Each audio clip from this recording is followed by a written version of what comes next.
Tes, tes. Tes, tes, tes.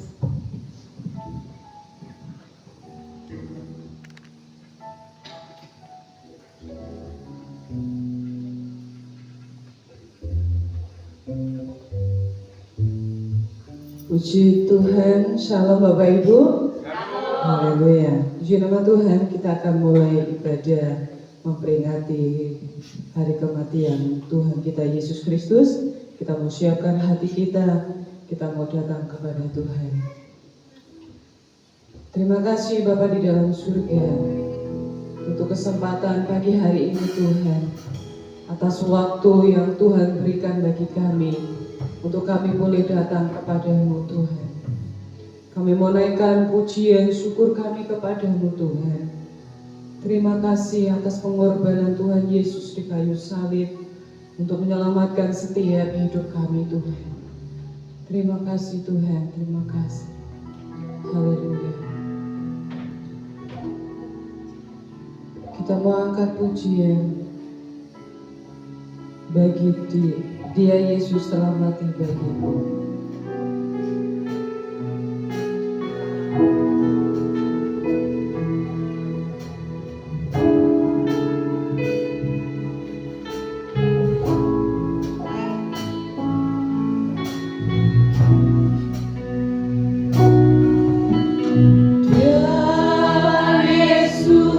Telah mati bagiku, Dia Tuhan selamatkan jiwaku.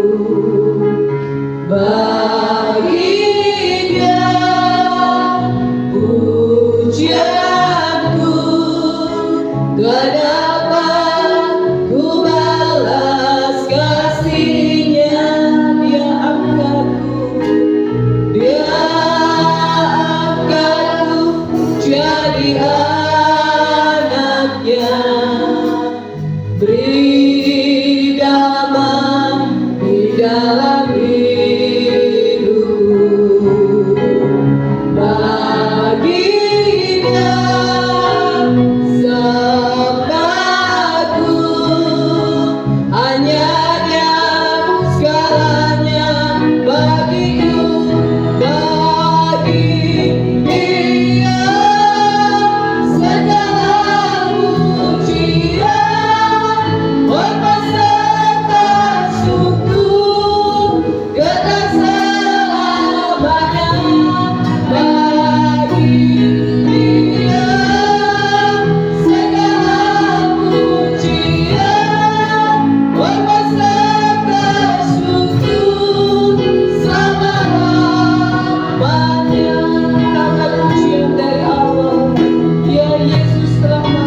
kasih Bapa di dalam surga. Segala puji, hormat, kemuliaan hanya bagi nama-Mu Tuhan. Terima kasih Bapa di dalam surga untuk pagi hari ini Tuhan. Kami boleh merasakan Kau hadir di tengah-tengah persekutuan kami pada pagi hari ini Tuhan. Terima kasih Tuhan. Kami menyerahkan ibadah kami dari awal, pertengahan sampai akhirnya Tuhan. Biarlah Engkau bertata di atas segala pujian kami Tuhan. Dan kami juga berdoa untuk setiap jemaat Tuhan yang belum hadir, mungkin masih ada di dalam perjalanan. Kiranya Tuhan menyertai dalam perjalanan, tibakan di tempat ini Tuhan dengan baik, tidak kekurangan suatu apapun Tuhan. Terima kasih Bapa, terima kasih Tuhan Yesus. Kami serahkan Tuhan ruangan ini, kami serahkan waktu kami Tuhan. Kami siap untuk memuji dan memuliakan nama Tuhan. Di dalam nama Tuhan Yesus, haleluya, amin. Puji nama Tuhan. Saya undang semuanya untuk bangkit berdiri. Kita mau memuji memuliakan nama Tuhan. Kita mau datang kepada Tuhan. Datanglah ke bait-Nya. Yes.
Selamat untuk berdiri. Haleluya. Kita mau bersyukur kepada Tuhan karena kasih-Nya tidak pernah berkesudahan. Karena kasih-Nya selalu baru setiap hari. Amin. Kita mau memuji Tuhan, kita mau berkata, na na na na.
Ya, puji Tuhan.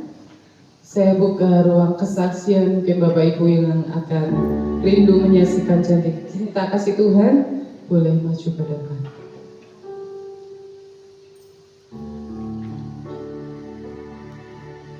Ada Bapak Ibu?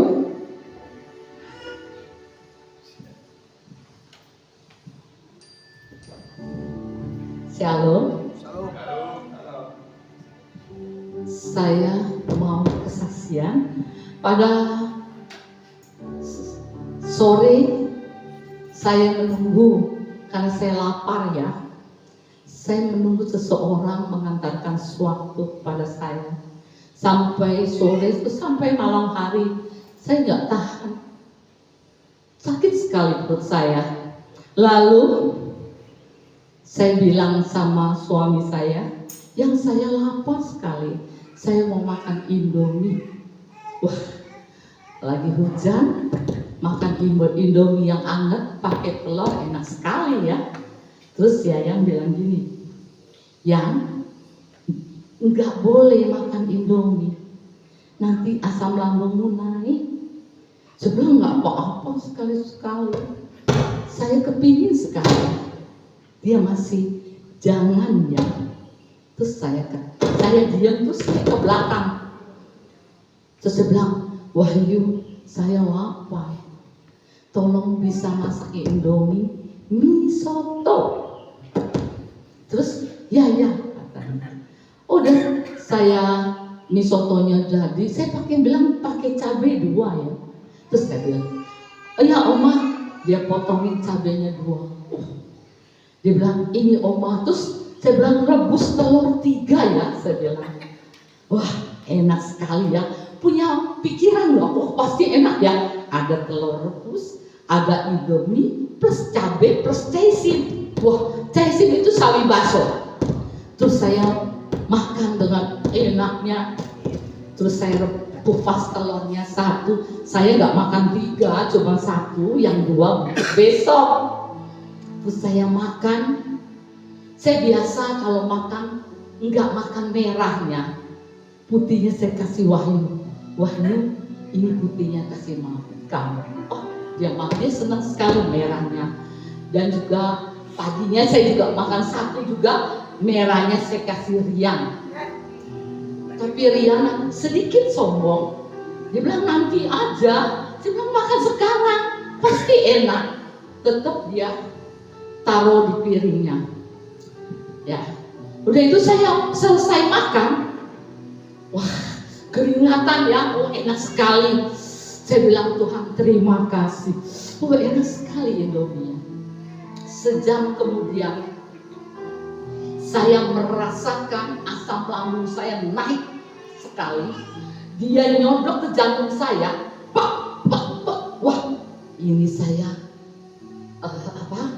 nggak baik, asam lambung saya sudah. Saya kalau udah disodok begitu sama asam lambung, saya nggak bisa napas. Terus saya bilang saya harus buang ini.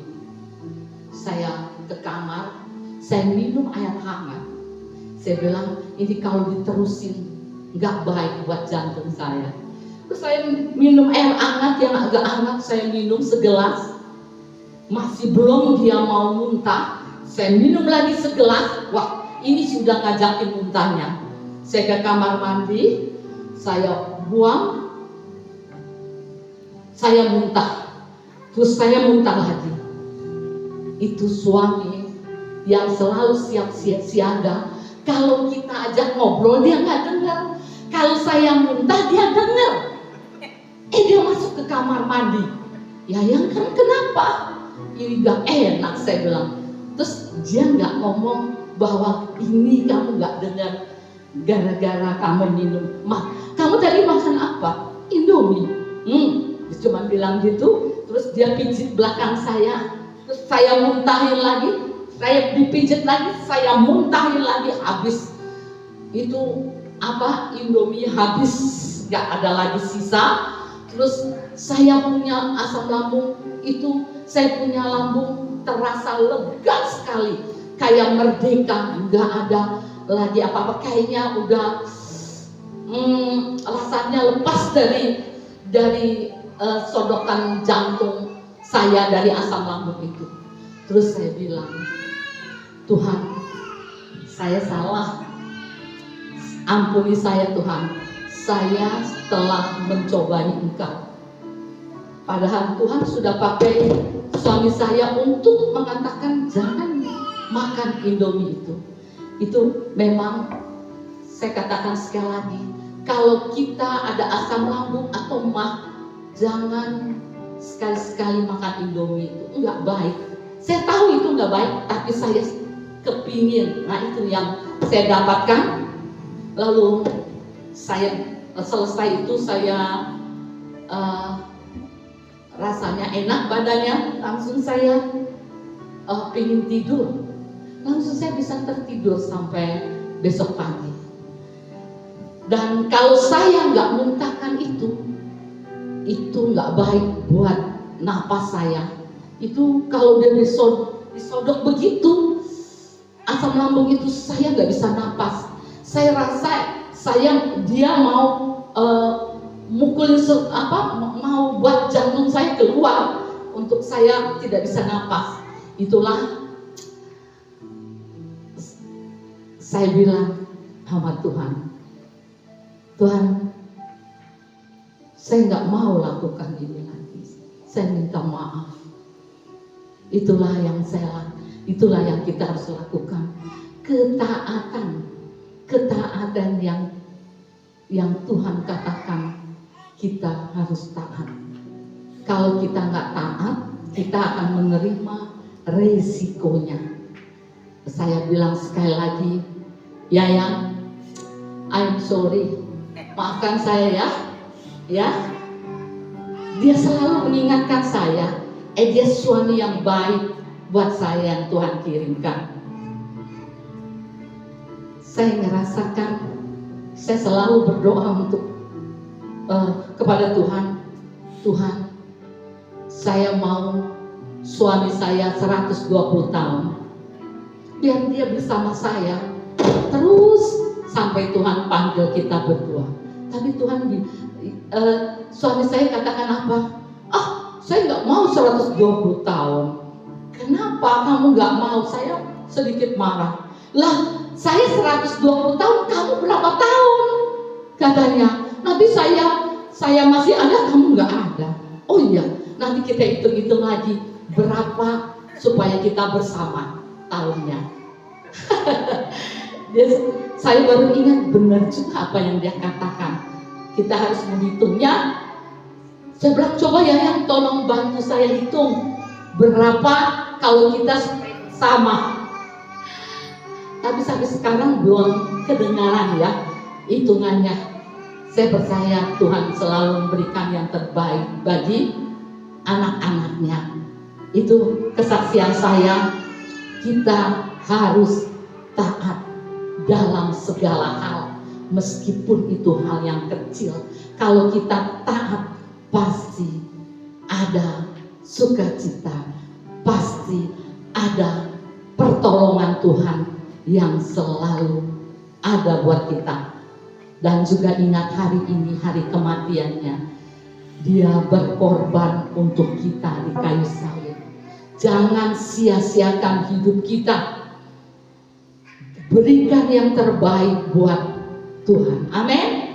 Itu kesaksian saya. Tuhan Yesus memberkati. Kesaksian yang sungguh luar biasa, yang mengingatkan bagi setiap kita untuk kita setia dan kita taat kepada Tuhan. Firman Tuhan, tiba saatnya kita akan mendengarkan kebenaran firman Tuhan.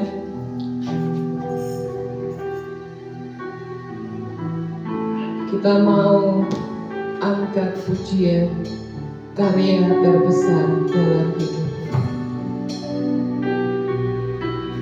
Saya undang semua Tuhan untuk bangkit berdiri.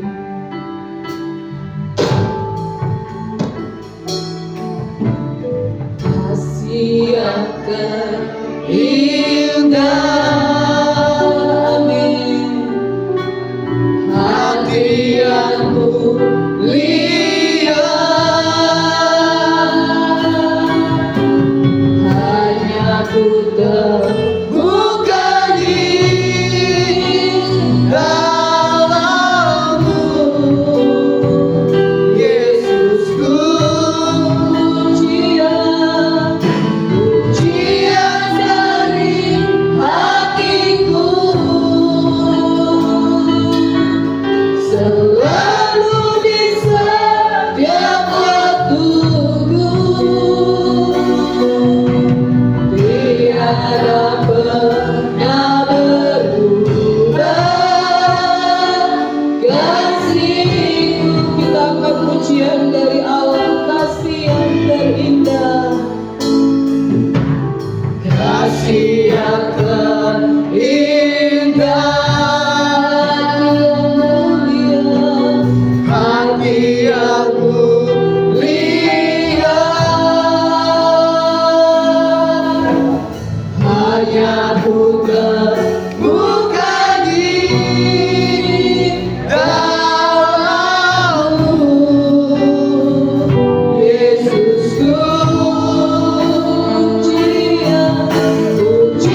bagi kami. Kematian-Mu menunjukkan bahwa tidak hanya Engkau mati buat kami, tapi Engkau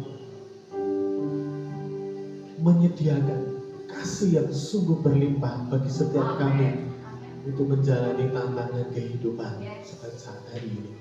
Terima kasih, kami bersyukur meteraikan kebenaran firman-Mu. Hamba-Mu terbatas berbicara di tengah-tengah kami. Di dalam nama Tuhan Yesus. Amin. Silakan duduk. Terima kasih teman-teman. Cik.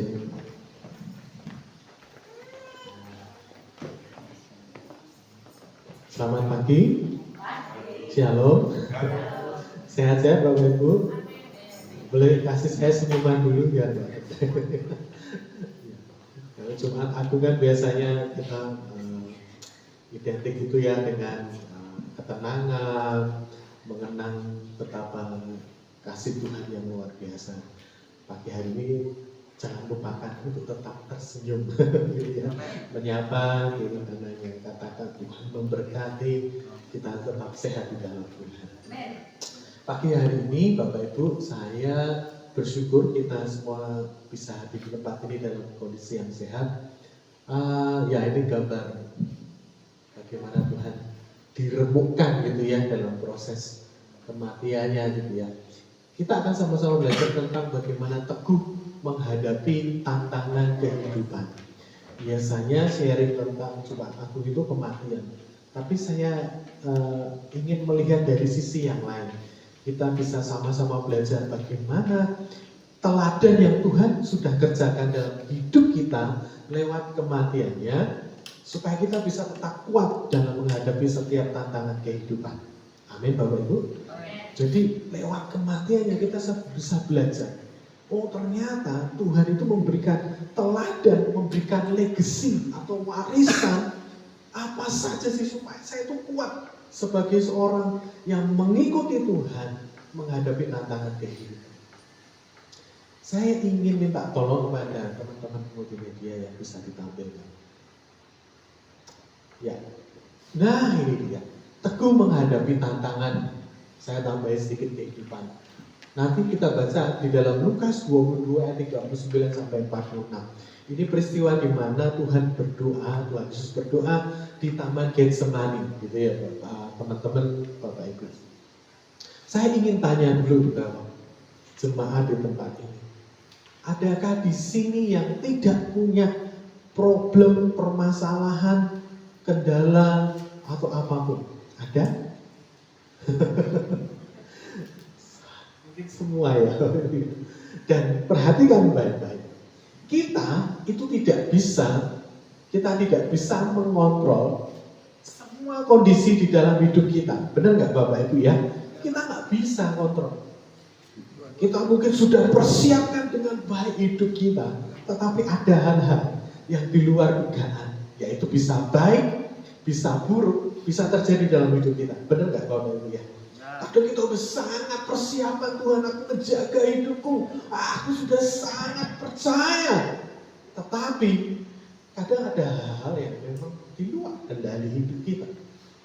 Nah pentingnya kita tetap bisa teguh, katakan teguh. Bahasa Inggris saya suka stand firm gitu ya. Artinya berdiri di dalam pondasi yang kuat. Gitu ya, stand firm, kuat menghadapi tantangan kehidupan. Nah, Bapak Ibu, sebelumnya kita akan baca Lukas 22 ayat 39 sampai 46. Ini itu tentang kisah di mana Tuhan Yesus berdoa di Taman Getsemani sebelum dia akan menjalani semua proses penyaliban. Nah, mungkin bisa ditayangkan, kita akan baca bersama-sama. Lalu pergilah Yesus keluar kota dan sebagaimana biasa ia menuju Bukit Zaitun. Murid-muridnya juga mengikuti dia. Ayat 40, Bapak Ibu bisa membaca. 1, 2, 3. Setelah tiba di tempat itu, ia berkata kepada mereka, Berdoalah supaya kamu jangan jatuh dalam Pencobaan 41. Kemudian yang menjauhkan diri dari mereka kira-kira selempar batu jaraknya.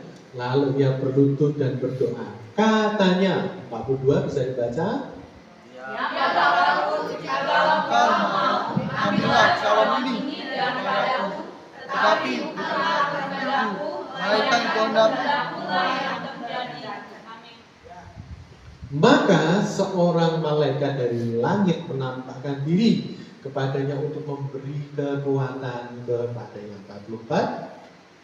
Ia sangat ketakutan dan makin bersungguh-sungguh berdoa. Peluhnya menjadi seperti titik-titik cahaya yang terpasang ke tanah. 45. Lalu ia bangkit dari doanya dan kembali kepada murid-muridnya. Tetapi ia mendapati mereka sedang tidur karena duka cita. 46.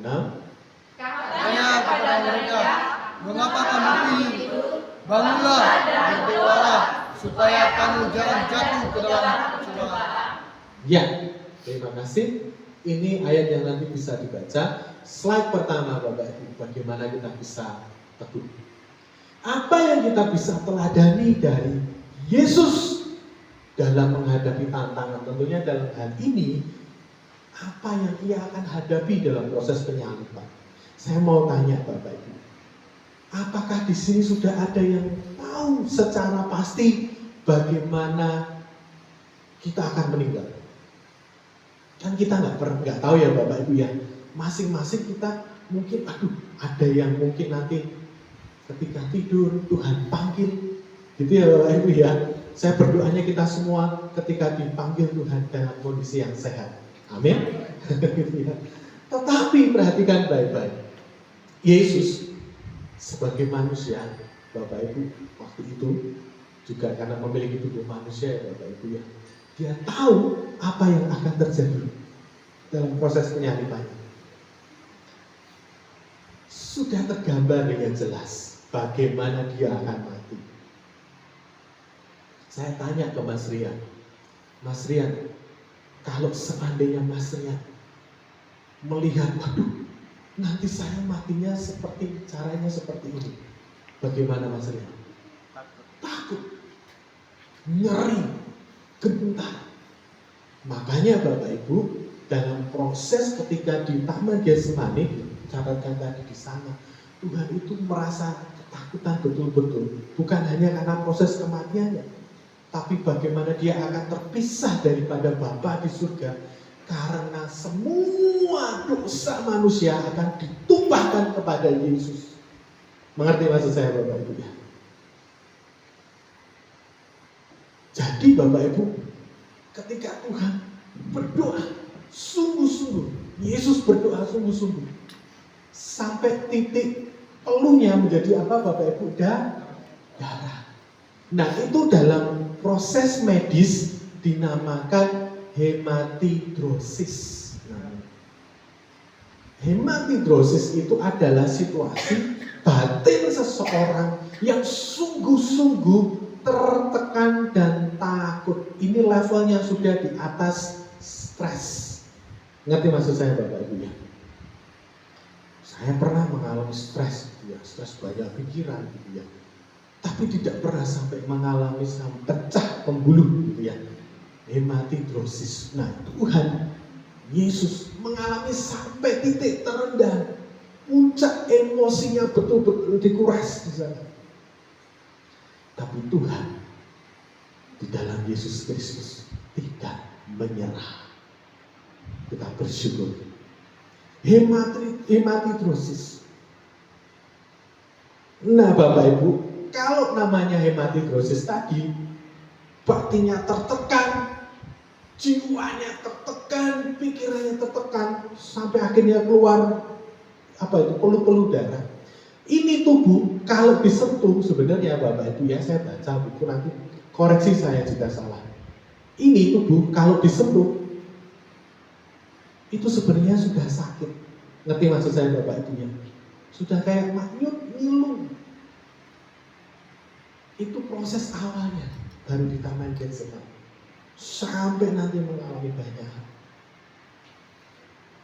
Makanya Yesaya 53 berkata seperti ini, dia seperti diremukkan.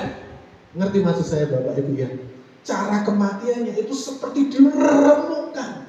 Luar dalam sudah habis-habisan. Bahkan di kayu salib Bapak Ibu, untuk memastikan Yesus mati, dia harus ditusuk tombak. Kepala prajurit Romawi berkata harus memastikan semua. Karena darahnya sudah habis, maka yang keluar apa Bapak Ibu waktu itu?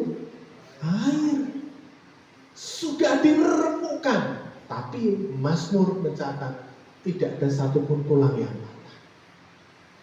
Artinya secara tubuh sudah hancur, betul-betul hancur.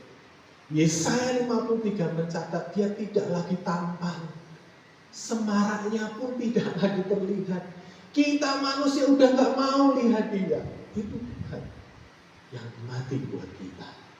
Proses pertama, ini betul-betul tantangan yang harus Yesus hadapi. Begitu besar secara daging manusia. Tetapi kedua, dia harus tertumpah semua dosa manusia. Di sana Yesus yang tidak pernah berdosa ditumpahkan. Ada kebohongan, betul nggak? Ada ketidaktaatan, ada ego, ditumpahkan di sana.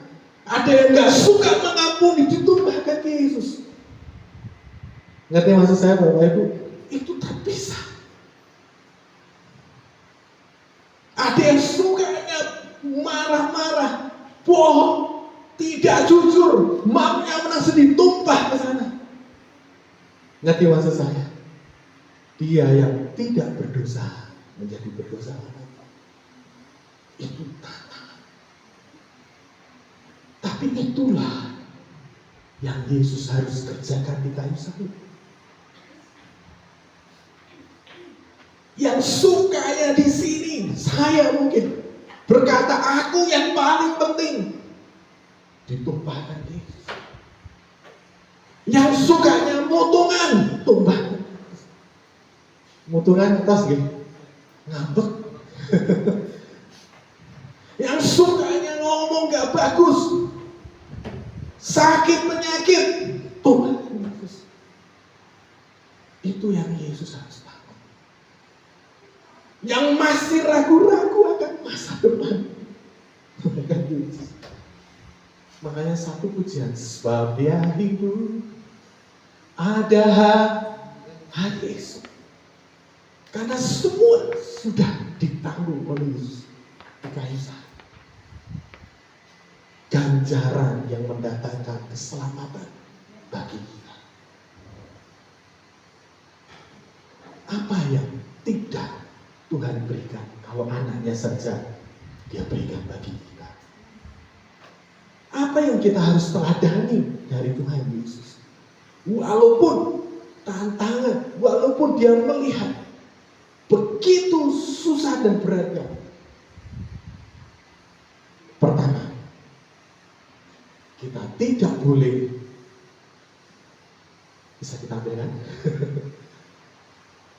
mudah menyerah. Kita tidak boleh mudah menyerah. Ada yang sudah hampir menyerah? Gak apa-apa, jujur saja. Saya, mungkin Oma, sebagai pelayan Tuhan, ada di titik kami hampir menyerah. Tetapi kekuatan daripada Tuhan membuat tidak menyerah. Mungkin kita hari ini sudah dipres. Perhatikan baik-baik. Tuhan berkata, tidak mudah menyerah. Kalau hari ini mengalami press, tekanan yang begitu hebat, ingat Tuhan sudah melaluinya terlebih dahulu. Dan sebagai anak-anaknya diberikan warisan keteladanan. Kalau Tuhan dahulu sudah mati buat aku, maka saya tidak boleh berhenti di titik ini. Katakan amin. Tidak mudah menyerah. Tuhan tahu peristiwa yang akan dihadapi. Dia tidak berpikir untuk meninggalkan atau menghindari tantangan harus dihadapi. Tidak terbesit. Dia hanya cuma ngomong gini, kalau boleh Tuhan, cawan ini lalu dari padaku. Tapi dia tidak berkata seperti ini, aku lebih baik tidak lakukan. Enggak. Dia berkata, kehendak Bapa yang terjadi. Selanjutnya, tidak boleh menyerah. Kita tidak boleh menyerah. Lanjut.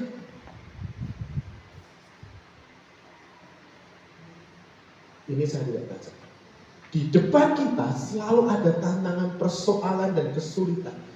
Namun sikap yang terbaik adalah menghadapinya dengan meminta kekuatan daripada Tuhan. Selalu ada tantangan yang akan ada di depan kita. Bahkan mungkin hari-hari ke depan kita tidak pernah tahu bagaimana situasi. Tapi kita bisa minta kekuatan daripada Tuhan yang telah terlebih dahulu memberikan teladan bagi hidup kita.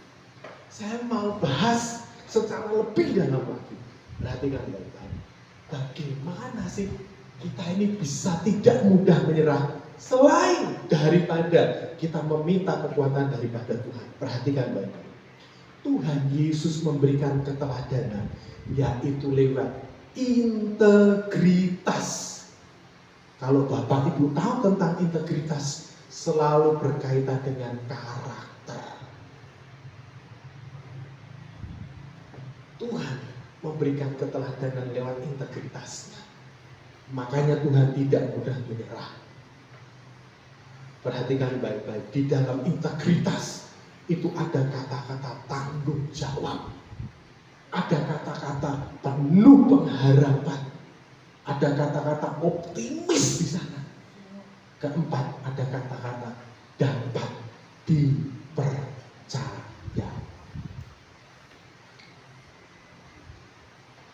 Makanya Bapak Ibu, selain kita meminta kekuatan daripada Tuhan supaya kita bisa teguh, yang kedua, kita harus punya integritas. Katakan ya di atas, ya di atas, ya. Katakan tidak di atas, tidak. Itu yang membuat kita punya karakter yang kuat. Dan ketika ada ombak kehidupan, kita berkata, saya hidup di dalam karakter Kristus dan saya bisa dan saya cakap melewatinya bersama dengan Tuhan. Amin. Selain minta kekuatan, tentunya kita harus minta kekuatan daripada Tuhan. Tetapi kita harus punya yang namanya karakter Kristus di dalam hidup kita. Saya mau katakan banyak sekali orang yang minta karunia Roh Kudus. Tetapi saya harus katakan kita harus hidup di dalam karakter Kristus setiap hari. Amin. Banyak orang terpesona mungkin dengan mujizat, semua tanda ajaib. Tetapi karakter itulah yang membuat kita tetap di masa-masa sukar. Amin, Bapak Ibu. Makanya ada kata-kata seperti ini. Karunia bisa membuat orang terpesona kepada dia. Tapi karakter yang teruji menarik hati Tuhan melekat kepada kita. Karakter itu yang membuat kita berdiri, menancapkan fondasi dengan kuat. Walaupun ombak, walaupun tantangan, walaupun semuanya berat, tetapi saya memilih untuk tidak menyerah. Selain meminta kekuatan, punya karakter Kristus di dalam hidup kita. Tanggung jawab, dapat dipercaya, penuh pengharapan dan optimis. ini Bapak Ibu tidak bisa diraih hanya sekejap. Ini harus dibangun hari demi hari. Di mezbah yang tidak banyak orang tahu. Mengerti maksud saya? Di dalam jam-jam pertemuan kita dengan Tuhan yang tidak banyak orang tahu. Selanjutnya, karakter Kristus. Wah, ini belum. Maaf. Ternyata udah masuk sih. Karakter Kristus. Harus punya karakter Kristus kuat di dalam hidup kita. Pernah nggak temui orang seperti ini Bapak Ibu? Hari ini dia bisa sangat terlihat rohani. Pernah? Tapi besoknya dia meletre. Ngerti maksud saya meletre deh? Tiba-tiba loyo, kayak lemas. Besoknya semangat lagi. Apa yang kita lihat itu seperti itu? Ini beneran gak sih? Nanti maksud saya Bapak Ibu. Ini beneran gak sih? Nah Bapak Ibu, salah satu karakter Kristus yang membuat kita bisa terus bertahan, bahkan bisa naik, yaitu Bapak Ibu, menjaga perkataan. Makanya Yesaya 53 baca, dia tidak berbantah-bantahan ketika menghadapi semua tantangannya.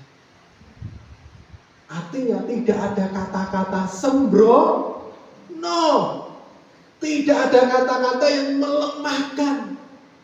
Tuhan mengajarkan, disiksa, dikasih mahkota. Mungkin secara daging berteriak, ya sakit memang. Tapi adakah kata-kata yang di sana, kata-kata sia-sia?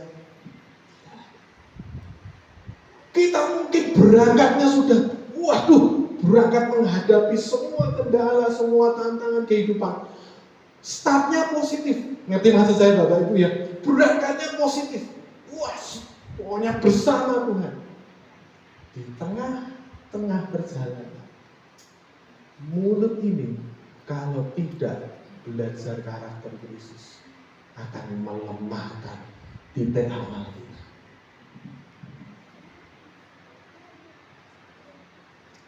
Mari sama-sama Bapak Ibu, tidak berbantah-bantahan. Kalaupun seandainya kondisinya menekan, bagaimana Mas? Ini saya praktekkan dalam hidup saya. Mungkin tidak semua bisa dipraktekkan ke Bapak Ibu. Kalau Bapak Ibu kenal saya betul, saya itu Bapak Ibu orang yang paling jarang update status di sosial media manapun. Saya paling jarang update status. Mau saya sukacita, mau saya senang, mau lagi tertekan, batin ini sedih, gitu ya. Saya jarang update status. Kedua, kalau betul-betul jiwa saya sedang tertekan, pikiran saya sudah sumpek banyak hal yang saya pikir, saya memilih untuk diam. Saya tidak izinkan mulut saya ngerti maksud saya? Saya lebih baik dia tidak ketemu siapapun, kalaupun ketemu saya senyum. Bukan pura-pura, tapi emang saya senyum. Halo Kak, misalnya Kak, gitu. Oh iya sebentar ya, memilih untuk menepi. Daripada saya gusar, panik, ngerti maksud saya Bapak Ibu ya? Daripada saya harus melukai orang lain dan saya jatuh misalnya, dan saya tidak lagi berdiri dengan kuat menghadapi tantangan kehidupan. Tuhan memberikan keteladanan, integritas. Dia tidak pergi menjauh. Dia punya karakter yang bisa kita teladani. Salah satunya menjaga perkataan. Tadi ada tanggung jawab, dapat dipercaya. Selesaikan sampai semuanya selesai, sampai kebangkitannya, sampai dia naik ke surga, tuntas semuanya. Makanya Bapak itu mengatakan, inilah anakku yang kukasihi, kepadanya aku berkenan. Tuntas, teguh. Nah, kita ini dikasih teladan, warisan, legacy, supaya kita bertindak sama. Tidak mudah menyerah. Ada yang hampir menyerah? Berat, Mas. Berat sekali. Saya punya teman hamba Tuhan, Bapak Ibu. Saya sudah saksikan ini di gereja. Tapi ini betul-betul secara batin menguatkan saya. Ini betul, Bapak Ibu. Ini betul kisah nyata. Saya tidak sebutkan gerejanya, Bapak Ibu. Saya kalau lagi sumpek Mas Daniel, dia lebih senior dari saya. Kira-kira usianya di bawah Oma. Saya, ini gembala Tuhan, hamba Tuhan, gembala jemaat. Maaf katanya, yang gerejanya besar. Dia salah satu bapak rohani saya, gitu ya. Yang waktu itu bertemu gitu ya, terus dia berkata ngobrol, kami klik sampai hari ini. Bapak rohani yang jarang ngobrol, tapi kalau sekalinya ketemu nyambung. Nah, dia cerita seperti ini. Dia panggil saya itu sebenarnya Nang, anak lanang gitu ya. Nang, ini saya membaca. Aku naik ngeluh, sumpah, bingung mau ngapain, berat. Salah satu yang Tuhan berikan hikmat gitu ya Bapak Ibu. Ini betul real. Saya jalan-jalan ke rumah sakit. Jalan-jalan ke rumah sakit. Lalu saya lihat di sana ada yang kondisinya jauh lebih buruk daripada saya. Bahkan dia mungkin mau menukar segala sesuatunya untuk sehat seperti saya. Nanti maksud saya Bapak Ibu ya, dia sumpah pikiran, dia tertekan jiwanya. Dia nggak jalan-jalan ke mall atau refreshing, kalau anak-anak sekarang namanya healing. Gitu ya. Dia jalan-jalannya ke rumah sakit. Dia lihat, ada orang yang sedang mungkin dipasang infus di sini, infus di sini, terus apa namanya ini, Oma? Apa namanya ini? Ya inilah saluran pernafasan gitu ya. Di sini, infusnya kanan kiri, satunya ini, jadi masih harus bernafas. Mungkin dengan penuh perjuangan dia lihat itu Bapak Ibu ceritanya. Lalu dia berkata seperti itu, Tuhan, ternyata sumpah kuki orang sepiro. Ngerti maksud saya Bapak Ibu ya? Cinta alami ini tidak seberapa dibandingkan mereka yang mau sehat aja harus berjuang. Itu menguatkan saya. Lalu dia keluar gitu ya, dia berkata terima kasih Tuhan, saya tidak boleh menyerah. Sesederhana itu. Tapi itu batin saya diberkati. Besok saya tak coba jalan-jalan gitu. Tapi ini benar, teman saya Bapak Ibu lakukan itu gitu, Bapak Rani saya lakukan itu. Dia banyak pengucapan syukur. Ternyata Bapak Ibu bebannya yang berat, wang sinawang. Nanti maksud saya Bapak Ibu, yang mungkin buat kita berat, pressure-nya berat, di atas kita masih ada yang lebih berat. Makanya Tuhan sangat mudah menyerah, punya karakter Kristus. Saya pernah sampaikan di sini, mengucap syukurlah dalam segala hal. Karena itulah yang Tuhan kehendaki dalam hidup kita. Mengucap syukur dalam segala hal. Ya, saya batasi sampai sini supaya tidak keluar dari poin. Miliki karakter Kristus dan minta kekuatan daripada Tuhan yang terlebih dahulu memberikan teladan kepada kita. Amin Bapak Ibu. Kematiannya tuntas, sudah semua. Ketakutan saya, kecemasan saya, sakit penyakit saya, tuntas di sana.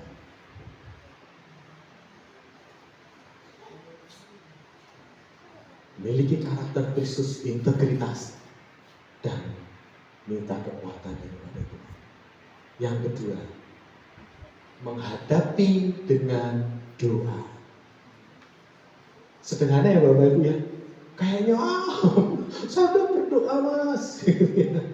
Sudah berdoa mas. Ternyata poin kedua dan ketiga ini berhubungan. Lanjut. Berdoa berarti menggantungkan setiap harapan kepada Bapa surga. Ada kekuatan yang sanggup memberikan penopangan ketika kita menghadapi masa-masa sukar, yaitu kekuatan doa. Kekuatan doa. Saya mau tanya ke Bapak Ibu, apa yang kita pertama kali lakukan ketika tantangan itu muncul dalam hidup kita? Jujur, apa Bapak Ibu? Mungkin saya akan gelisah, mungkin saya akan panik, tapi Tuhan mengajarkan pertama kali doa. Sederhana ya Bapak Ibu ya. Doanya bagaimana? Poin ketiga. Poin ketiga bisa digeser. Supaya kehendak Bapa yang terjadi. Doanya supaya kehendak Tuhan yang terjadi. Doanya bukan saya. Ngerti maksud saya Bapak Ibu ya? Doanya bukan tentang saya, tetapi Tuhan, rencanamu yang besar akan terjadi dalam hidup saya. Tapi berikan saya kekuatan untuk melewatinya. Berserah kepada kehendak Bapa.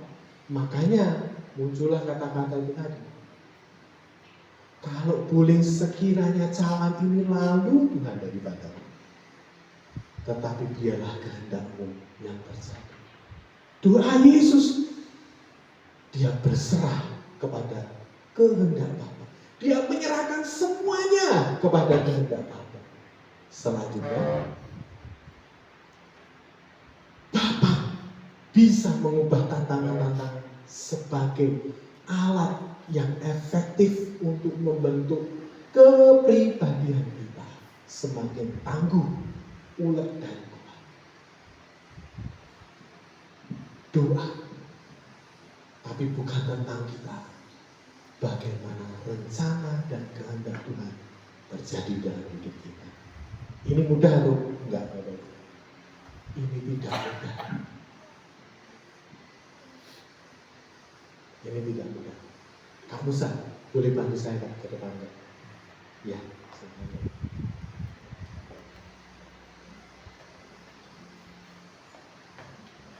Perhatikan baik. Ini Kak Musa. Ini Kak Musa ya. Pernah di sini. Ya. Apa namanya? Ini Kak Musa yang sedang berdoa. Pura-puranya gitu ya. Ini kan contoh ilustrasi. Dia berdoa kepada Tuhan sungguh-sungguh. Tuhan, gitu ya. Tuhan, ini saya ada masalah yang besar, tantangan yang besar. Bagaimana ya Tuhan? Kalau Kak Musa teriaknya tentang angkat tangannya, tentang hanya saya saja, Tuhan saya begini, saya begini, saya begini. Apakah dia bisa dengan kehendak Tuhan? Saya mau tanya, apakah dia bisa dengan kehendak Tuhan?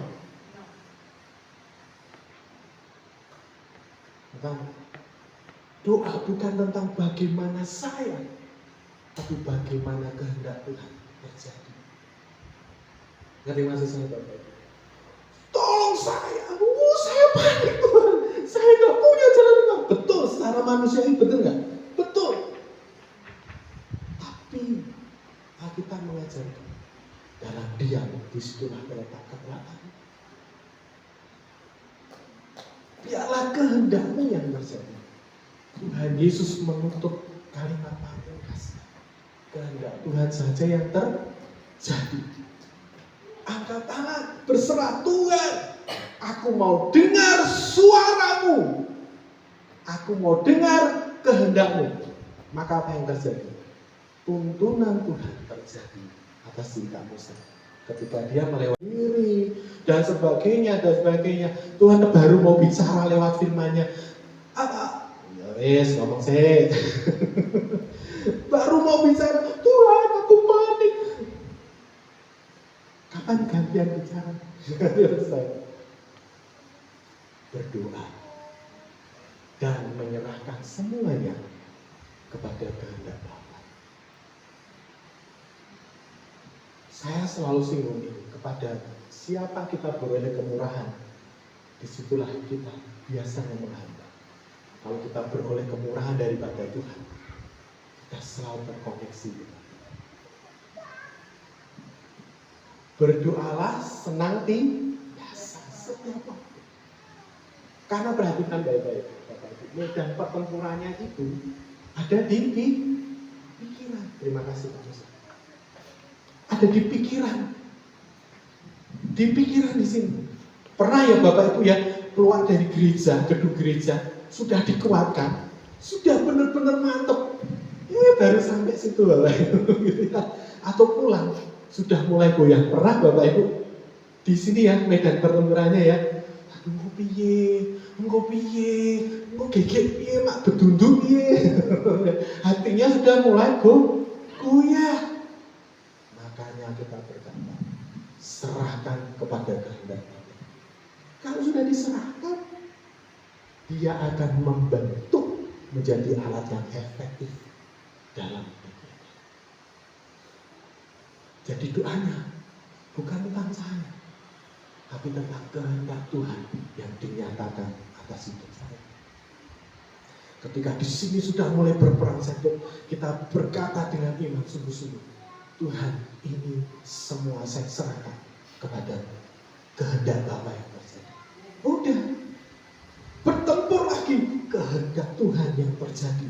Saya pasti dapat melewatinya bersama dengan Tuhan.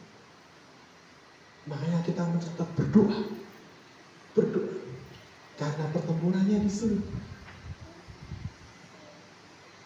Sampai ada yang pernah berkata seperti ini Bapak. Dari pikiran muncullah sikap hati.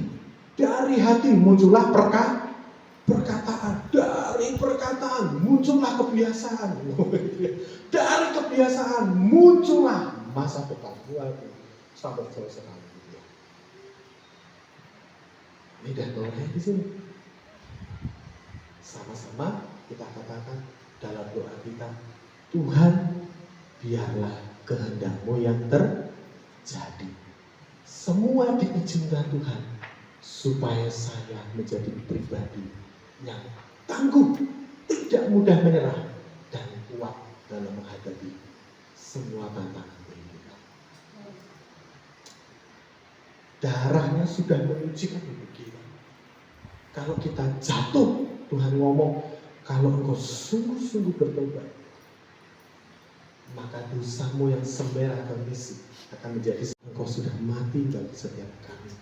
Darahmu menyucikan kami, darahmu menebus kami, darahmu memperdamaikan kami, tapi juga darahmu yang tercurah membasuh luka hati kami, tubuhmu yang terpecah memberikan kami kekuatan.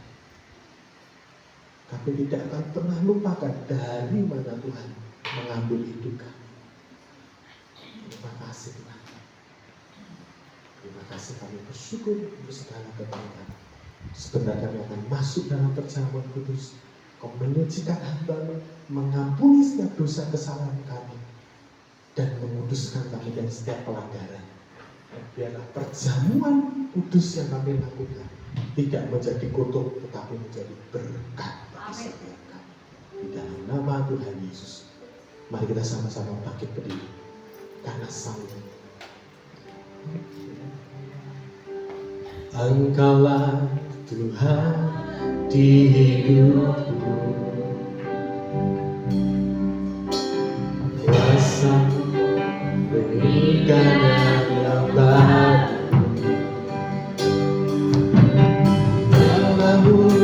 menyucikan, pulihkan hatiku.